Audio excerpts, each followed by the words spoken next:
You're listening to Finances Demystified with Dominique Broadway, the podcast that provokes the conversation of money, demystifies all your finances, and shows you how to bring all of your dreams to reality so that you can live your very best life on your own terms. Hello, and welcome back to another edition of Finances Demystified with Dominique Broadway. And I am your host, Dominique, and I am so excited for today's guest, like super excited. And let me tell you a little bit about Rachel Hill. And Rachel is a travel influencer and digital strategist from Orlando, Florida. After silently suffering from anxiety disorder and depression, Rachel retired from corporate America at 27. Yes, 27, to travel the world indefinitely. Initially starting RachelTravels.com as an open journal for her solo backpacking journey through Southeast Asia, she soon saw there was a gap in the narrative of what it means to be a Black traveler. Within 4 years, through creative and digital strategy, she created a travel brand with thousands of followers that influences and inspires millennials of color to push past their comfort zones and travel the world. Rachel, we are so excited to have you today. Thank you so much for having me, Dominique. I appreciate it. Yes, I've been really looking forward to this interview because one, you are just overall goals. And I think Well, and it's interesting. you. I feel like we how people know each other on social media. But I think I finally just got to meet you for the first time in DC at DC. BYOB. Yes. Yeah. It was brief because it was such a busy weekend, but at least we got a chance to connect. Now I got a chance to lay my eyes on you. It was a very busy weekend, but like I said, I'm so excited to have you because one, you retired at 27, which we need to talk about. And then also two, you are doing what a lot of people would love to do. And I think a journey that I'm partially jumping out on myself. I'm in denial, but we'll talk about that. But I'm so excited to have you. So I guess tell me first things first, like, how did you retire at 27? How did that happen? So, like you mentioned in my bio, I had the life that, most of us are told by our parents and by society that we're supposed to have, right? You go to school, you do really well, you work, get a really good job, and you work and do that for the next 30, 40 years, you retire, and that's just kind of the end of your story. And so I was on that trajectory. Like, I did well in school. I went to work for a Fortune top 25 corporation. And then I was in IT, which, is an industry where, it's a very lucrative industry to be in. And so I had the life that everyone says you're supposed to have. Started off living in the New Jersey, New York area, moved to Philly, had the great apartments and the super lit social life. And I just wasn't happy. And I would find out later that I was diagnosed with anxiety disorder and depression. And so my thought was, okay, yes, I have all these shiny, glittery things. And I'm making this great salary, but at the expense of my mental health and my hair is falling out. As a Black woman, that's a big deal, right? Yeah. So I was I don't think that this is how I want to create my story. And so I did some research and just, try to figure out what it was that I really wanted to do. And I still wasn't quite sure, but I was willing to bet on myself and just you know what?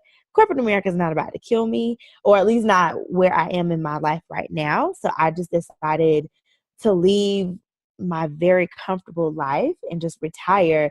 And I just knew, I didn't know at the time what it was, but I just knew I could recreate something else, and it didn't have to be based off of the story that other people told me it had to be. So I decided to retire from corporate America and figure it out. I love it. And I love your story because it's very similar to mine, where I feel like I've always felt the same way. I don't have to, I've done everything that people told me to do, but why am I still unhappy? I make decent money. I have a dope spot, and it's really taking control of your life and what I like to call lifestyle design and designing lifestyle on your own terms. So I love that. I love that. When you were making that transition, what was your biggest fear in making that transition to leave corporate America? Now that I think about it, I don't know. I kind of felt I think my biggest fear wasn't even the financial piece. It was the Mm. judgment. It was like, Mm. what are people going to think of me? Because I have been like the official blueprint of what you're supposed to do. I did it, like I Mhm. was the Mhm. poster of, what your life was supposed to look like. And so I think I was more fearful of what people would think of me, what my parents would, the fear of like disappointing people who looked at me like, okay, you're doing the damn thing. Mhm. And then also there was that idea of financial security. But to be honest, I prepared myself financially for the journey, Mhm. at least for like the first year and a half. Yeah. So I wasn't like so concerned about the finances, um, and more concerned about like, you know, what people would perceive that I was doing. Because I had no Mm. idea, honestly. Yeah. And then what were people saying once you made that transition? And also, well, yeah, I guess what were people saying when you made that initial transition? I mean, you know how it is. It's like, girl, especially like my parents were like, girl, you got a good job, you making good money, like your Mhm. job offers you this, and this, like you live in these great cities, like what is it that you want? Da da da. And not that they were nagging me, but it was more so like, are you sure about this decision? And then my friends were Mhm. like, okay, girl, like no one, as your friends, they're like super supportive, but they're also like, Yeah. like I'm also don't know what I want out of my life. So I really don't have Mhm. much to say. So, yeah, I mean, people were supportive. Definitely my friends, my family was concerned. They were like, at this you've done, I remember my father said, I'm gonna say you've done everything that we've asked you to do up until this Mhm. point. So, whatever you want to do from here on out is like you grown girl, you know what I'm saying? But we just Yeah. also want to make sure that you are safe and, secure as well. Okay, cool. So I know you said you've prepared. You were pretty much, I guess, had about a year and a half worth of savings set Hmm. aside before you made that transition. Now, how long has it been since you've been full time self employed? So I actually just celebrated my 4-year anniversary in Oh, July. congratulations. So yes, it's been 4 years of this. Okay, and so you've been doing RachelTravels.com for the all 4 years. Yes, Okay. definitely. I've been doing it for the past 4 years, and obviously, like any business, it kind of your business model changes a little bit. Yeah. Hmm. But yes, this is what I've been doing 100% full time last 4 years. I love it. I love it. So I know recently you moved, left the whole Yes, country behind, yes, and you moved to South Africa. So tell me yes. what prompted that move? Well, now I'm in a place in my life where I guess I'm just like, I've done a lot in such a short period of time because I'm still pretty young. But Mm-hmm. it was like I did the corporate America thing for, a few years, check that off. I traveled the world, check that off. I started Mm-hmm. businesses, check that off, right? So one of the things that I had been wanting to do was to actually live abroad, even if it was for, 6 months or something like that. Mm-hmm. And so this was kind of like my last thing that I really, kind of wanted to get out of my system, I guess. Mm-hmm. And then I really like South Africa. It's one of my favorite countries. It's always been one of my favorite countries. And so I was like, well, I really like it. And I'm Mm-hmm. based in Atlanta and it's obviously a lot of people of color and I love people of color. So then coming Mm-hmm. to the continent where you're around a ton of people of color. And then Johannesburg reminds me a lot of Atlanta in the sense of like affluent people of color, lots of creatives, lots of things to do. It's like a bustling city. So I Mm-hmm. decided, instead of going back and forth, because I had been coming back and forth most of early 2018. So I was Mm-hmm. like, I'll just move here. And the cost of living is really, really reasonable. So it Okay. made the decision like super, super duper easy. Okay. So you own your home in Atlanta, right? Yes. Okay. So is that something that you like rented out or did you kind of just keep it open so when you want to come back? And what was that process? So, because a lot of people are like, okay, you are entrepreneurs, so how are you able to purchase a home?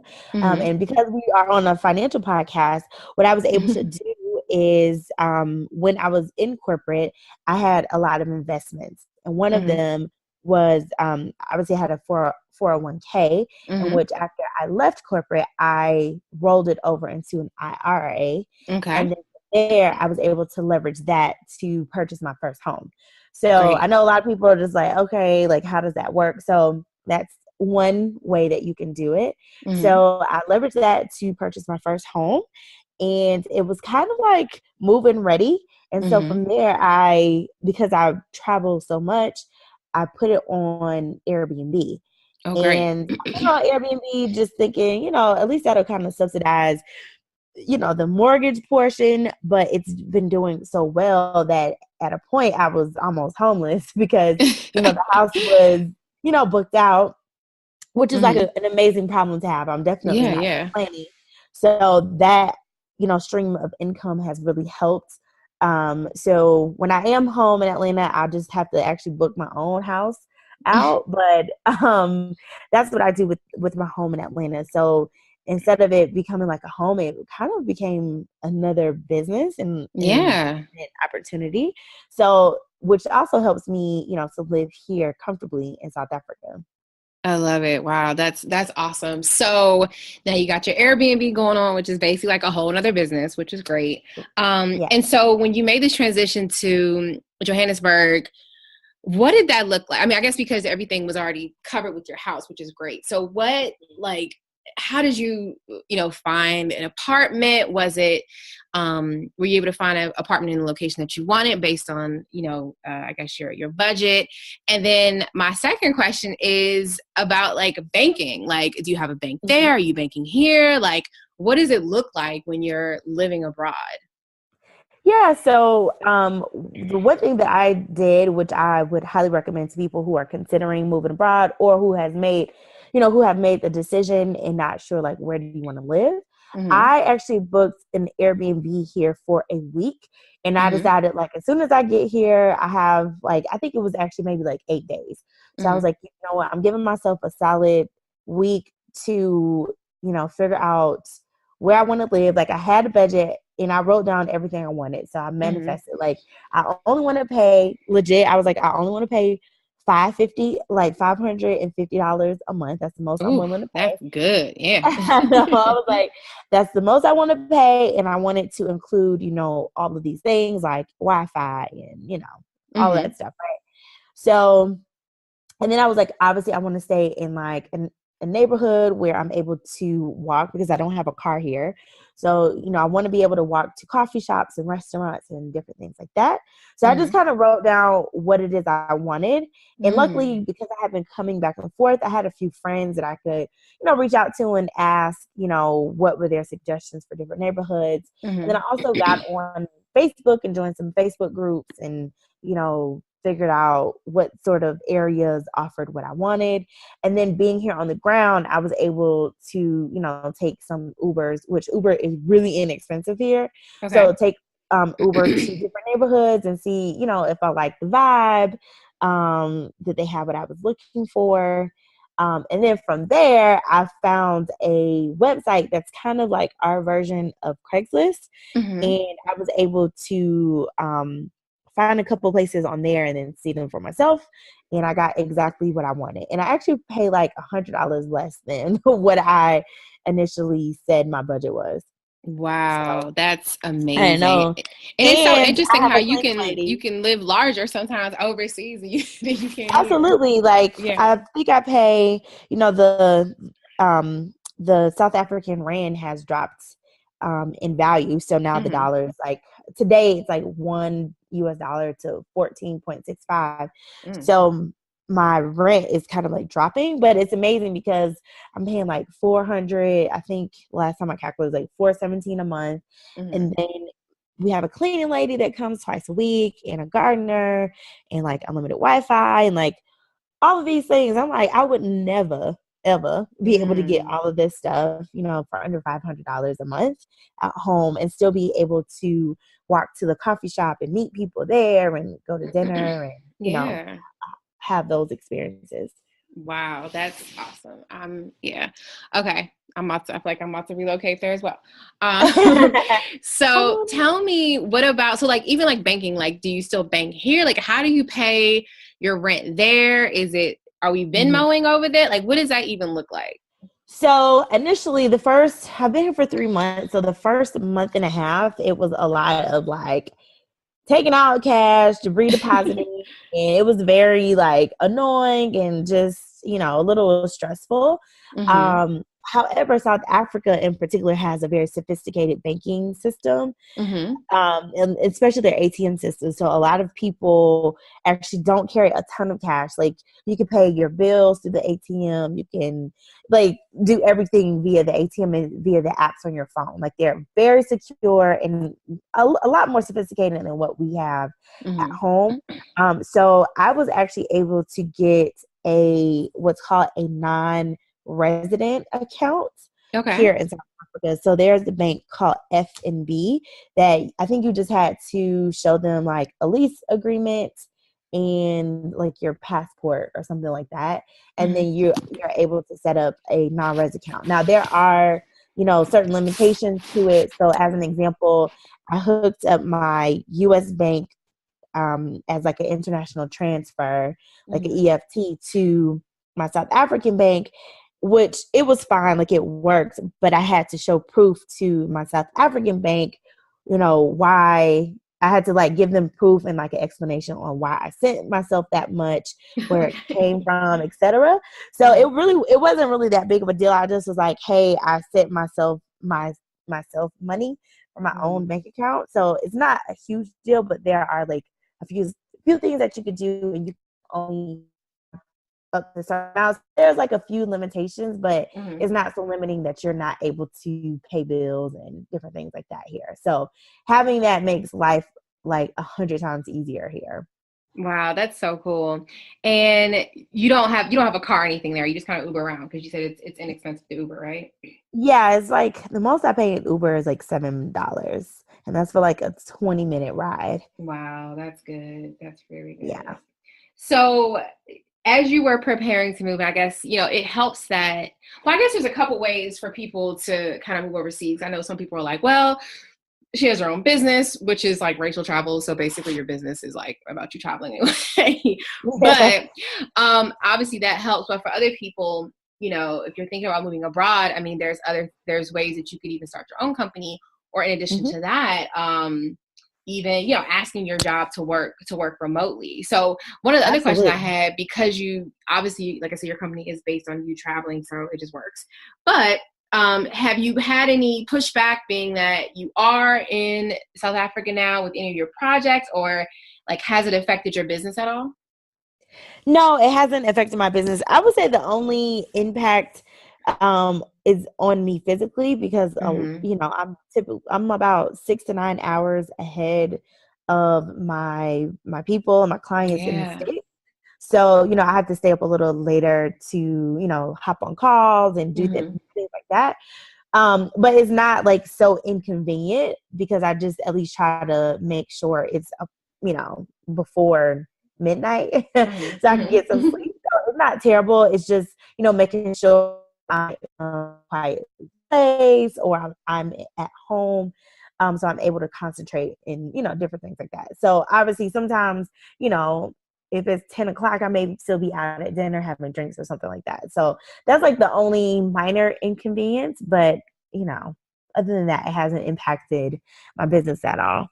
If Okay, cool. anything, I feel like I'm more productive because I'm 6 to 9 hours ahead. I can get so much more work done and I'm not distracted Mm-hmm. for at least that many hours before the calls and the emails start rolling in. And it's And, kind of social media is like you're super in the quiet. future, so. Yeah, and social media is super quiet as well. Uh-huh. So, because you all are sleeping, so it's Mm-hmm. really Mm-hmm. like easy for me to be super productive. So that's really been like a huge benefit. Yeah, I have to say, I kind of enjoy when I was in Israel last week. Like when I was up, like nobody was calling me, nobody was texting me because they were all asleep. And I was like, Right, is this sad that I'm like happy that no that no one's hitting right. me up and I have the Like the days to hotline is myself? not hopping. Yes, it's Yeah, amazing. I enjoyed it. It was weird. I felt guilty about it. So what do you feel has been within your business? I just want to go back to that real quick. Mhm.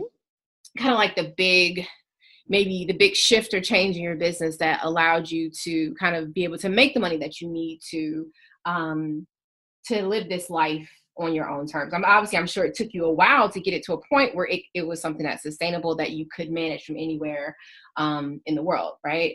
Absolutely. So what do you feel like that big shift was for you mentally, financially, or even spiritually? So yeah, I was definitely gonna go for more of the spiritual aspect. And it Mm-hmm. was just like understanding my worthiness, right? Like, Mm-hmm. and that I deserved to live the life that I want to live. Like I've always just, I don't know why that's been like a big thing for me. It's like, live the life that you want to create. And I Mm-hmm. think a lot of times, especially as an entrepreneur, in the early beginning, in the beginning, you're not sure what to charge, or, Mm-hmm. sometimes we suffer from that imposter syndrome and, all of the things that kind of come up. So it was really just like focusing on those spiritual aspects and blasting through like what worthiness meant to me and looked like to me, and like charging my worth, and also valuing my time as well. Mm-hmm. So Mm-hmm. even creating, a business to where I could have more time to enjoy my Mm-hmm. life, enjoy my family, enjoy my friends, enjoy my expat living. Mm-hmm. And that I'm not, constantly creating and launching and doing those sorts of things. So it definitely took time, but it was also very intentional for me to like work on, worthiness and what I deserved, and like making sure to put that out there and creating goals to achieve that. Okay, I love it. That's good. So what is like one like quote or mantra or something that you live by? Ooh, that's a good one. I can't. I don't know if there's like an actual mantra. One thing I can say is that every morning, like every Mm-hmm. single morning, I wake up and I'm like, thank you. That's like the first thing I do before I hop Mm-hmm. on my phone, before I do anything else, is like just be in a space of thankfulness. And Mm-hmm. that's probably just my mantra, because I mean, when I am like really honest with myself, it's like, damn, like I did this, Yeah, like I'm really yeah. grateful. I'm doing literally all the things that I've wanted to do, and I'm very happy doing them. Mm-hmm. And I know it wasn't just me alone, right? Like on Mm-hmm. the spiritual level, from the friends and family and people who supported me and all that good stuff. So I'm just really, really thankful. So that's probably like my mantra. It's just being full of gratitude early in the morning. Starting your day with gratitude. I love it. I love it. And is there anything else that I didn't ask that you want to share, or any other experience that you feel like people need to know about this, as far as like running a blog, or, running a travel blog exclusively, or even living abroad? So right now I am in the process of writing a book on influencer marketing, and really on how to be a travel influencer of color. Mm, One of the things that I have been super passionate about is, being a travel influencer has been great, and I have a background in marketing. So honestly, that's kind of what helped me, you know, um, propel my business and put a lot of momentum behind it, because I just had mm-hmm, that marketing knowledge. But a lot of people don't have marketing knowledge or worked in digital marketing in a corporate environment, right? mm-hmm, And so that's why I'm writing this book, to kind of give people the blueprint of what it looks like to be a travel influencer, specifically of color. Because mm, as I've gone out and worked with these different brands and tourism boards, they're just now kind of understanding and getting comfortable with the notion of travelers of color, whether that is, mm-hmm, Black folks, the Hispanic community, the Asian community. They're now realizing that they need to create these, very tailored and custom campaigns for different groups of people, even like the mm, LGBT community, right? So, mm-hmm, but as they are starting to get comfortable with this and understanding they need these campaigns, they also need the influencers in place. And so my goal is like, as I'm moving into other projects, is to at least leave like a blueprint behind. Like, I did this. If I can do it, you can do it. Here is how you can do it. So that's what I'm working on right now. Like I said, because I'm in the future from, Mm-hmm. like people in the States, it's been a great journey because I'm not nearly as distracted as I would be at home. So I'm excited That's about good. that. Yeah. That's good, and I'm excited to read this book, to hurry up and get it done. Because I'm like secretly deep down, I want to be a travel influencer, but I don't know if I have what it takes. Because it's hard. I just post my It's little so pictures hard. when I travel, but even my most recent trip, and I attempted to do a vlog, so when I posted, just you can don't judge me too hard. But I just kept forgetting to video. Like I kept because I like to be present in the moment. So like I know I struggle Absolutely. with like actually capturing the moment and being present in the moment. How do you handle that? It's even difficult for me because I would say I'm not a natural creative. I'm a Mm. type A personality. I was a project manager before I Mm-hmm. became a travel influencer. So everything to me is about like structure and deadlines and all that good stuff. So when I Mm-hmm. travel, I'm also not like, I like to be in the moment and like, okay, like this is what we're doing. Like I really want to enjoy this dish. So oftentimes I do forget, like I have to take these photos or I have to get the angles. I got to make sure that the sunlight is right. The natural lighting is good. So it does get difficult.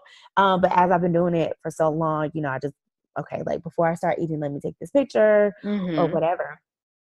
And then also, when it comes to creating vlogs is, instead of it trying to be such a beautiful, visually appealing thing, I just try to be as honest as possible. So I found Mm. that if I'm just who I am and keep it real and curse a little bit or whatever, like this is who I am, that, just works better than trying to create all these visuals because that's just not my ministry, Yeah, So I can yeah. keep it real with you, but I can't tell you like what angles look good and how to cut the video and all of that.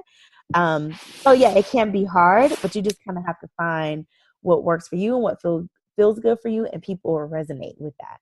I love that. And I think that's too what makes your content and your delivery like unique to you. And there's going to be people who don't need all the extra fluff on the video. They just want to they just want to see Right. what you're saying. They don't need the fancy cutaways and the fanciest tones and music and all that stuff Right. like that. So I think I've noticed that as well. So I'm definitely gonna be grabbing your book when it's done. So hurry up, because I need it before the end of the year.